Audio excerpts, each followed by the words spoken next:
Lorsque nous pensons à la Grèce antique, en dehors des mythes et de l'architecture impressionnante, les philosophes les plus influents de l'époque nous viennent presque immédiatement à l'esprit. Socrate, Platon et Aristote forment une lignée célèbre de penseurs, chacun étant le maître du suivant. On dit que la plus grande chaîne de relations entre enseignants et élèves commence avec Socrate, qui enseigna à Platon.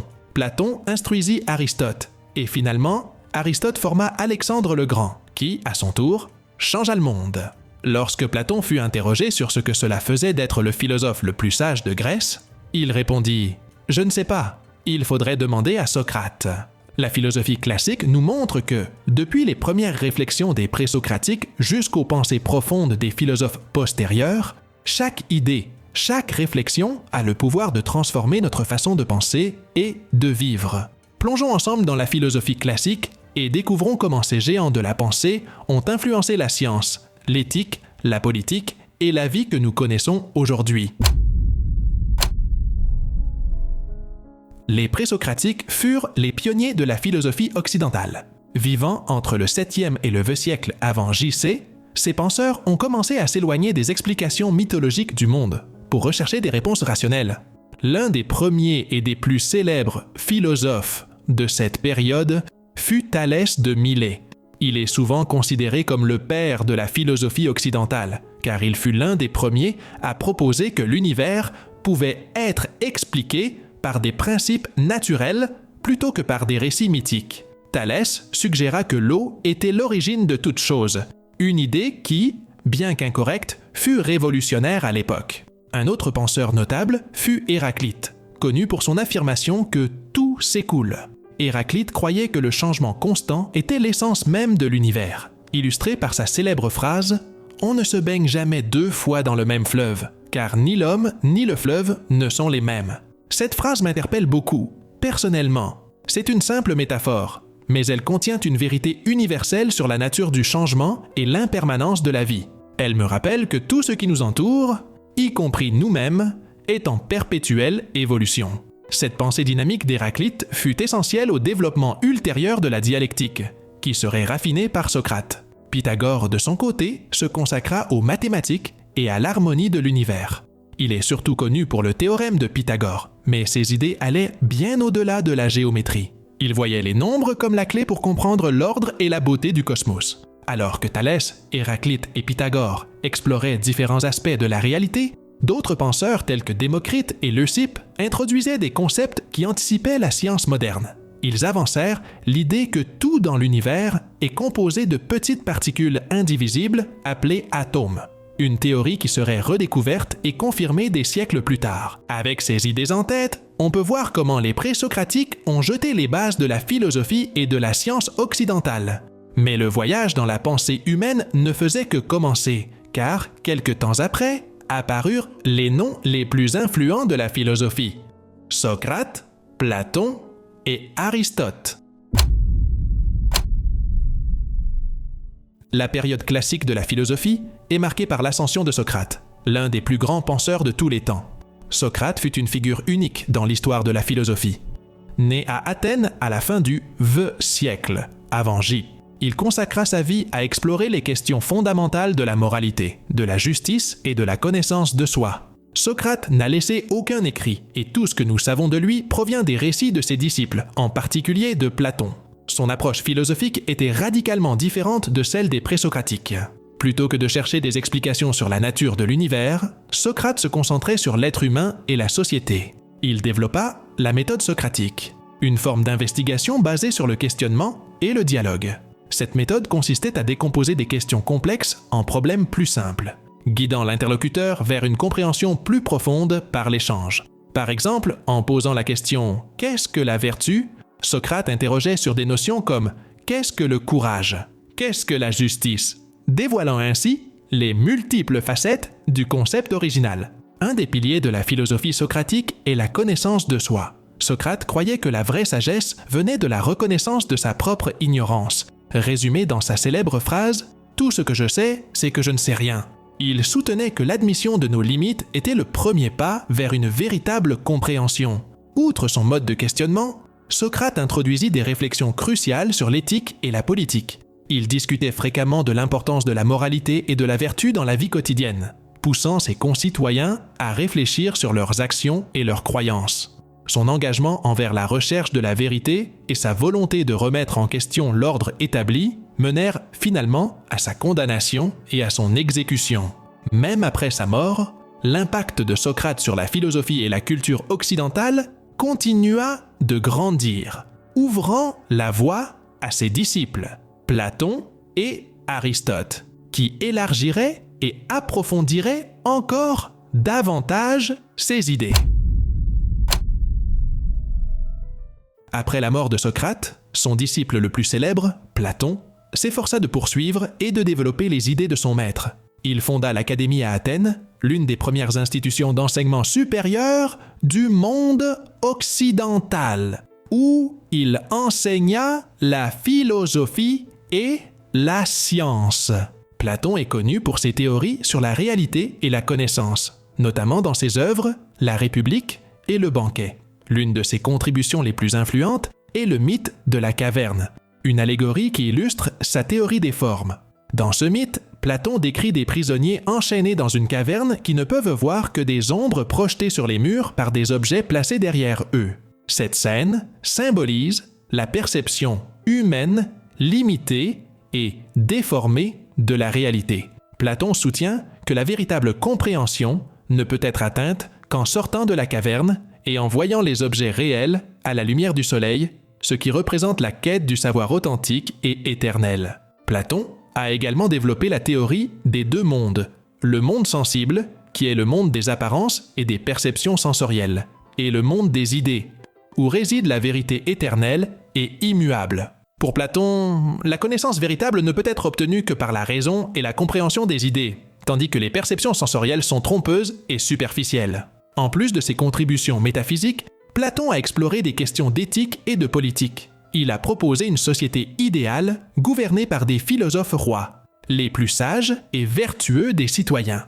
Platon croyait que seuls ses dirigeants pouvaient créer une société juste et équilibrée. L'influence de Platon s'est étendue bien au-delà de sa propre vie. Sa philosophie a formé la base de la pensée occidentale et a inspiré de nombreux philosophes, scientifiques et intellectuels à travers les siècles.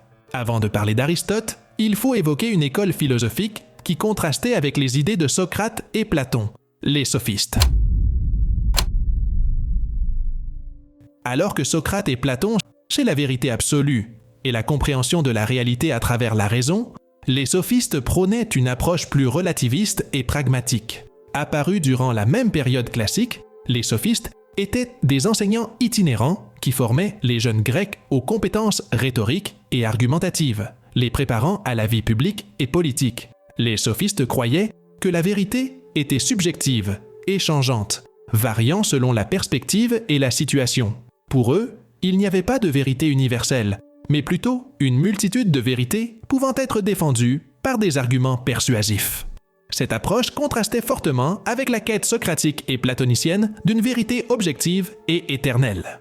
L'un des sophistes les plus célèbres était Protagoras, connu pour sa phrase « L'homme est la mesure de toute chose ». Il soutenait que tout ce que nous savons est filtré par nos perceptions individuelles et que, par conséquent, la vérité est relative à chaque personne.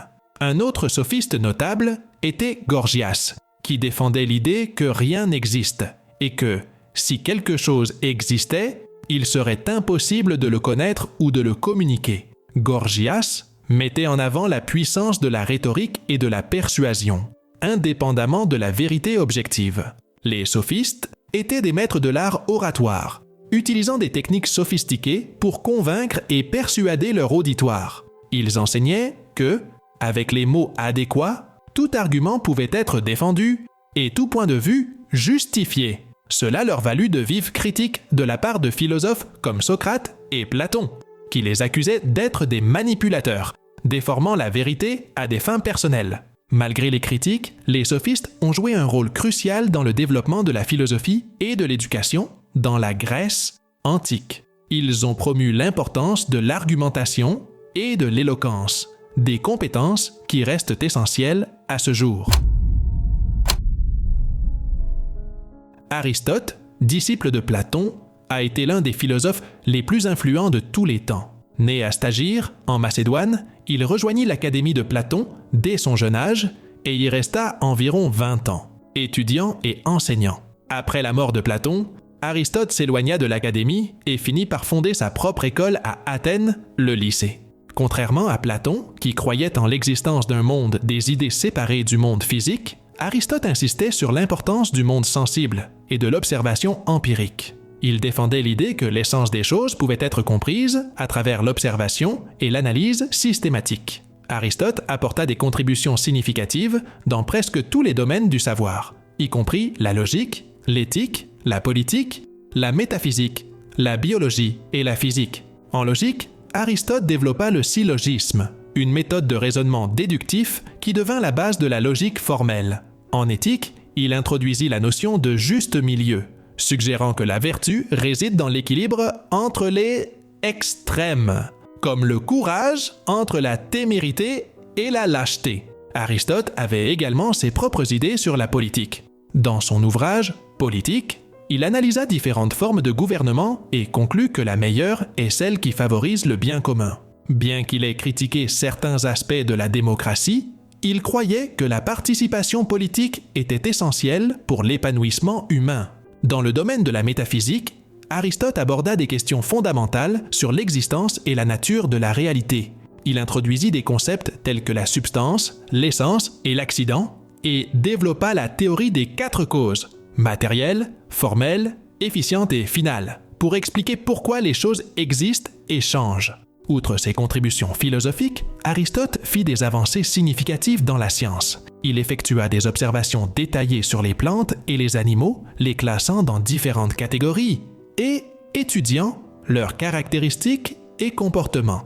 Ces idées ont influencé la science occidentale pendant des siècles, et continuent d'être étudiées aujourd'hui. La philosophie d'Aristote combinait une rigueur logique avec une observation empirique, établissant une approche systématique qui demeure fondamentale pour la philosophie et la science moderne. En conclusion de la période présocratique et socratique, nous arrivons à la 3e étape de la philosophie classique, la période post-socratique, où de nouvelles écoles philosophiques émergèrent en réponse aux changements sociaux et politiques de l'époque. Après la mort d'Aristote, la philosophie grecque entra dans une nouvelle ère, connue sous le nom de période post-socratique. Cette période, qui s'étendit du 4e au 1er siècle avant J.C., fut marquée par la recherche de réponses sur la façon de vivre une vie heureuse en temps d'incertitude et de conflit. Divers courants philosophiques émergèrent, chacun proposant une vision différente du bonheur et de la conduite humaine. Le scepticisme, fondé par Pyrrhon d'Élis, soutenait que la connaissance absolue est impossible à atteindre. Les sceptiques argumentaient qu'en raison des limites des sens et de la raison, nous ne pouvons jamais être certains de quoi que ce soit. Ils proposaient la suspension du jugement, époquaient comme moyen d'atteindre la tranquillité d'esprit, ataraxie. Pour eux, le doute était un outil essentiel pour éviter le dogmatisme et la frustration. L'épicurisme, fondé par Épicure, affirmait que la quête du plaisir était l'objectif principal de la vie. Cependant, Épicure ne prônait pas l'indulgence excessive. Il distinguait les plaisirs nécessaires des plaisirs non nécessaires et préconisait la recherche de plaisirs simples et durables, tels que l'amitié et la paix intérieure. L'ataraxie, ou la tranquillité de l'esprit, était considérée comme la forme la plus élevée de plaisir. Le stoïcisme, fondé par Zénon de Citium, soulignait l'importance de la vertu et du contrôle des émotions. Les stoïciens croyaient que le bonheur ne pouvait être atteint qu'en vivant en accord avec la nature et la raison. Ils enseignaient que nous devons accepter le destin avec sérénité et nous concentrer uniquement sur les choses qui sont sous notre contrôle. Cette philosophie eut une grande influence dans la Rome antique et continue d'inspirer de nombreuses personnes aujourd'hui. Ces courants philosophiques post-socratiques reflétaient les bouleversements sociaux et politiques de l'époque. La Grèce perdait sa suprématie et faisait face à des conflits constants, poussant de nombreux philosophes à remettre en question la nature du bonheur et de la vie vertueuse. Les idées développées durant cette période eurent un impact durable, influençant la pensée occidentale et offrant différentes perspectives pour affronter les défis de l'existence. Voilà, nous avons terminé notre exploration de la philosophie classique. Je tiens à préciser que j'ai laissé de côté de nombreux aspects, car si j'avais tout abordé, cela aurait nécessité des heures et des heures de vidéos. J'espère néanmoins que ce voyage a suscité en vous la même fascination que ces grands penseurs ont provoqué il y a des milliers d'années. La philosophie n'est pas simplement une discipline académique. C'est une manière de voir le monde, de questionner et de chercher des réponses aux questions les plus profondes de la vie. Chaque idée, chaque réflexion explorée ici a le pouvoir de transformer notre façon de penser et de vivre. Merci d'être resté avec moi jusqu'ici. Votre intérêt est ce qui me permet de continuer à partager ce savoir. Si vous avez apprécié le contenu et souhaitez recevoir d'autres vidéos qui apportent de la valeur à votre vie, n'oubliez pas de vous abonner à la chaîne et d'activer les notifications. Ainsi, vous ne manquerez aucune mise à jour. Partagez vos impressions dans les commentaires et indiquez les thèmes que vous aimeriez voir dans les prochaines vidéos.